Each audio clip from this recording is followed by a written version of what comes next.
Hello everyone, welcome back to day 10 of the May Muscle Makeover. For some of the moves today, I'm going to use a bench.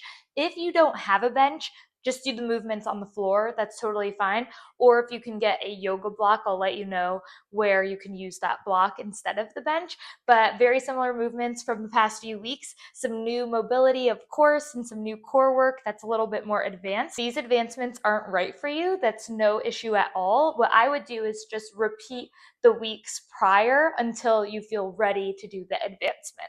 So we're going to start off with an asymmetrical elevated squat stretch. So you're going to place your foot onto your bench or your chair or your couch, and then we're going to go into a squat like that. This is going to really help open up your hips and your adductors. Feet and toes are pointed out, and we're doing one set of 10 reps per side, squatting down into the movement, squat down and up. Then we're going to get into hip shifts. This is where you could use the yoga block. So the foot on the bench is the one that's going to be on the yoga block. And then you're going to scoot down with your hip and then hike it up. Down and up. Down. It feels like a micro movement, but this is great for your hips. And you're just going to do 8 reps per side.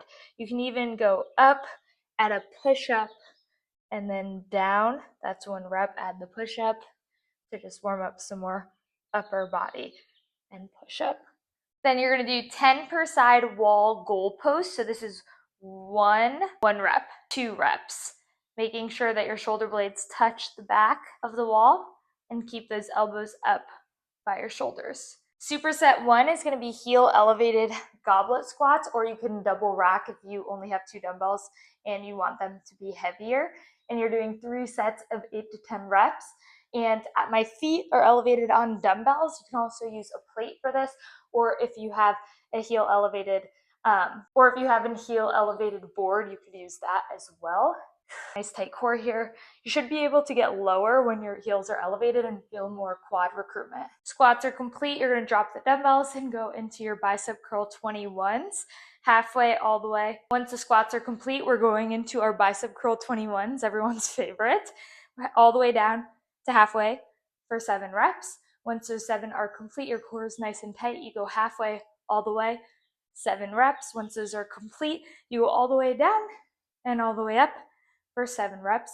Then you take your 60 to 90 second rest and go back to the top with the heel elevated squats for 3 more rounds. Superset number 2, we're increasing our RDLs to 4 sets with a superset of serve the platter. So RDLs are going back with your butt and shaving your legs with the dumbbells.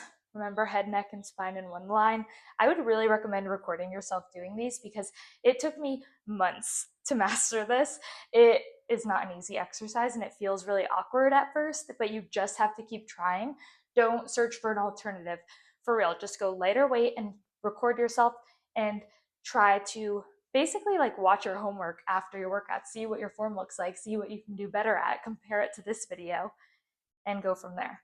For our serve the platter this time, we're going to go front 1, side 1, front 2, side 2, and do alternating front to lateral serve the platters for 4 sets of 10 to 12 reps. These are spicy for sure. Nice and tight core. This week, we're going to do double dumbbells for our reverse lunge now that we have our balance intact. And we're doing 4 sets of 8 to 12 reps per side, pushing through that front heel to stand. Go down, push. If the 4 sets is taking too long for you guys, you can go back down to 3 sets and see great results as well. Again, I'm just trying to increase intensity as the weeks progress to help you progressive overload. Go down, up. Once 1 set is done, shake out your legs for about 20 seconds and then go to the next leg. Once that leg is complete, then you'll take your full 60 to 90 second rest. 3 sets of 8 to 12 shoulder press. We're going right, left, together, left, right, together, right, left, together. All 3 of those equals 1 rep, 3 sets of 8 to 12 reps.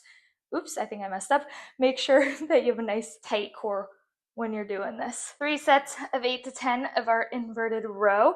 I'm doing a supine hand position, meaning my palms are facing up like a cup of soup, and I'm rowing to my hips and belly button. In order to hold this position, my core is on fire. It is working so hard to maintain this. Even doing this right now requires some core strength. So that plus the added weight, this should be difficult.